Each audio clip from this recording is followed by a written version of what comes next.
talk just about the viability of the music business for a band at your level? Oh, like you talk about forever. being on the road. Well, I know.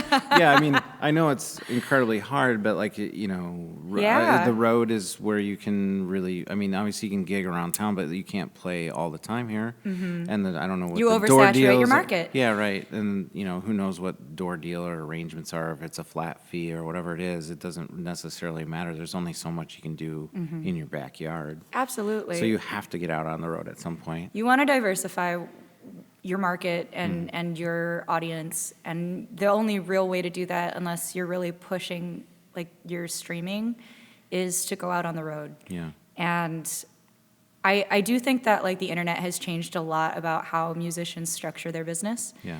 But so far we haven't found anything that quite compares to the reliability and the immediate payoff of touring. Sure. I mean, you don't always make money necessarily, but you do get immediate feedback from audience members, fans, and you make merch sales and things like that, and that all just Well, and goes those are the directly to people you. that are going to end up downloading and streaming. You hope. I mean, maybe they already are, and that's why they went to the show. But Yeah. maybe they brought a friend who didn't know you guys as well, Exactly. and then now they're downloading everything. And We've been all about that Yeah. word of mouth Yeah. too. Like that, I think that's how we got so fortunate to have a good home base in Grand Rapids, is Mm-hmm. because we were all youngsters just out of college, and our friends talked about us, Mm-hmm. which, I mean, you can't pay for that. It's amazing, and Yeah. we're grateful for it.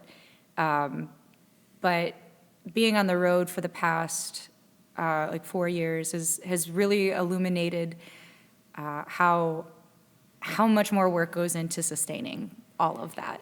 yeah, it's a grind. It is a grind. Yeah, I mean, because how quickly audiences forget. It's a top of mind thing, and it doesn't mean that they don't appreciate or aren't looking forward to your music.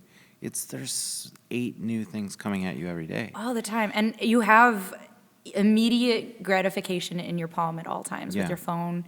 And so you have to, as a performer, you have to be more interesting than anything happening on the internet. And it's a big thing Yeah, and how do you to aim execute for. that with authenticity and like within your without being just like controversial for being controversial's sake or being overtly this or that or Yeah, just, or just- gimmicky, you know? Yeah, like yeah, we that's just, what I mean. Yeah, we mostly just, You guys just play great music, well crafted. You know, I mean, great we live try. performers. Yeah, And that's the thing, we've really cultivated the live show Yeah. and our live performances, and I feel like that's personally where I feel more comfortable. Like, I'm not a big studio person. yeah, I really love performing, Mm-hmm. but I also especially love the immediate connection you get with a person when you're performing. Like, I Sure. love being able to have that with an audience. yeah.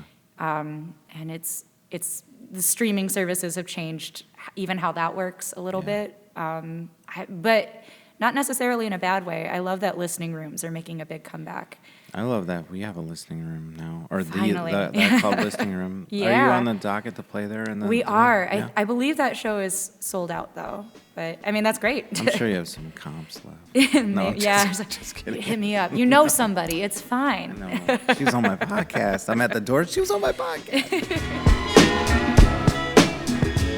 This Full Exposure podcast episode has been made possible through the support of Metro Health, University of Michigan Health, and Dr. Peter Hahn, who believe that creativity and the arts are essential to a rich, healthy, and fulfilling life.